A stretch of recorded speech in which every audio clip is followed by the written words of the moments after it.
ভোটের সময় হলে ওই বাচ্চাটাকে তুলে চুমু খেত। এটা পাবলিক কবে বুঝবে? ওই বাচ্চাটাকে আর বাচ্চার মাটাকে জড়িয়ে ধরে চুমু দিয়ে ছবি তুলতো। ভোট মিটে গেছে, ভোট পেয়ে গেছে, খোঁজ নিয়ে দেখুন ওই মাটা ওই অগ্নিমিত্রা পলের মহাশয়দের কে হয়তো ভোট দিয়েছে, প্রতিদান দিচ্ছে। ও রাস্তা দখল করে পার্টি অফিস চলবে। দেখছিলাম আস্তে আস্তে একজন পোস্ট করেছে, হসপিটালের জায়গা দখল করে হসপিটাল না হসপিটাল থেকে ইলেকট্রিক চুরি করে পার্টি অফিস চলবে। ভালো কথা, একজন গরিব মা একটু তার বাচ্চার জন্য দুধ গরম করছে, তাতে অসুবিধা হয়ে যাচ্ছে। অগ্নিমিত্রা পল মহাশয় যদি কথা বলতেন তার আধিকারিকদেরকে, এর খোঁজ নাও, অ্যাড্রেস নাও, এর মাথায় ছাদ নাই কেন, এখানে এসেছে কেন, ফুটপাতে দুধ গরম করতে হচ্ছে, তাহলে ওর জায়গা ঘর জন নয়, এর একটা ঘরের ব্যবস্থা করে দাও, এর বাসস্থানের ব্যবস্থা করে দাও। তাহলে আজকে আমি এখানে দাঁড়িয়ে অগ্নিমিত্রা পল মহাশয়কে আমি স্যালুট জানাতাম। কিন্তু দুর্ভাগ্য, গরিবের এরা নয়, এরা কর। দেখুন কে তৃণমূল, কে বিজেপি, কে আইএসএফ, সেটা বড় কথা নয়। উনি ঘোষণা করেছিলেন, তার দল প্রতিশ্রুতি দিয়েছিল বাংলার মহিলাদেরকে যে 1500 নয় আমরা 3000 দেব, সেটা দিতে হবে। 15 জন, দেখুন বৃষ্টির ফোঁটা কত বড় হয়, থোড়া থোড়া মিলকে বহুত হতা হয়। ওই এক ফোঁটা বৃষ্টি কিন্তু ভাসিয়ে দেয়, বন্যা হয়ে যায়। আজকে 15 জন যদি থাকে, কালকে এটা 1.5 কোটিতে পৌঁছাতে বেশি টাইম লাগবে না।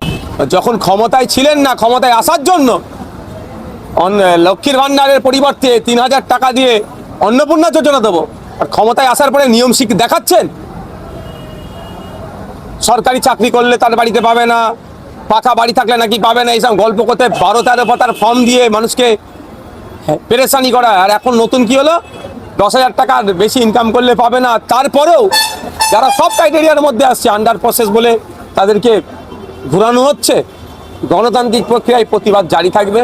আমি আশা করব রাজ্য সরকারের কাছে, রাজ্যের যেভাবে আপনারা কমিটমেন্ট করেছিলেন যখন বিরোধী আসনে ছিলেন, রাজ্যের সমস্ত মহিলাদেরকে, যারা পুরুষ তাদেরকে বাদ দেওয়া হোক, তাদের বিরুদ্ধে আইনত ব্যবস্থা নেওয়া হোক। রাজ্যের সমস্ত মহিলাদেরকে অন্নপূর্ণা যোজনার আওতায় আনতে হবে। আর বলছে নাকি 1.5 কোটি মতো মহিলাকে দিয়েছে, আমি বিশ্বাস করছি না। আমি জানতে চাই, বিধানসভা ভিত্তিক লিস্ট পাবলিশ করে দিক পাবলিক ডোমিনে, যে এই বিধানসভায় এত মানুষ পাচ্ছে, তাহলে 1.5 কোটির হিসাব হয়ে যাবে। 1.5 কোটি কি করে হবে? 1 কোটির তো টাকা রেখেছে, 1 কোটি মহিলাকে অন্নপূর্ণা যোজনা দেবে, তার টাকা 36,000 কোটি টাকা বরাদ্দ হয়েছে অন্নপূর্ণা যোজনার জন্য। একটা মহিলা 3,000 টাকা করে মাসে পেলে 3 বারাম 36,000, 1 কোটি মহিলার জন্য 36,000 কোটি টাকা একদম। তো তারপরে ক্যাবিনেট থেকে কি টাকা বাড়িয়ে, ক্যাবিনেট বসে কি টাকা বাড়িয়েছে?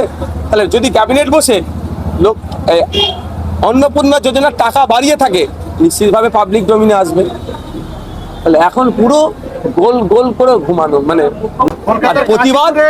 প্রতিবাদ খুব ছোঁয়াচে রোগ, প্রতিবাদটা খুব ছোঁয়াচে রোগ। এই রোগ যদি একবার ধরে যায় না, বিপদ আছে। তো আমি বলবো গণতান্ত্রিক প্রক্রিয়ায় প্রতিবাদকে আমি সমর্থন করি। সরকারকে বলবো ইমিডিয়েট পঞ্চায়েত স্তর থেকে সার্ভে করে দ্রুততার সাথে মহিলাদেরকে পৌঁছে দেওয়া। আর আমি খুব তাড়াতাড়ি ভাঙড় ব্লকে আসবো, বিডিও স্যারকে আমি ডেপুটেশন দেবো আমার উদ্যোগে, যে দ্রুততার সাথে ভাঙড়ের মহিলারা যারা লক্ষ্মীর ভান্ডার পেত তাদেরকে আবাস এই অন্নপূর্ণা ভান্ডার দেওয়া হোক। কাশীপুরে মুসলিম হওয়ার অপরাধে বেশ কিছু মানুষ অভিযোগ করছে যে তাদের পানীয় জল বন্ধ করে দেওয়া হয়েছে। ইদানিং তাদের সেই জায়গার বিধায়ক, বিজেপির বিধায়ক, তিনিও বলেছেন হ্যাঁ, ভোটে জিতার পরে কথা বলেছিল।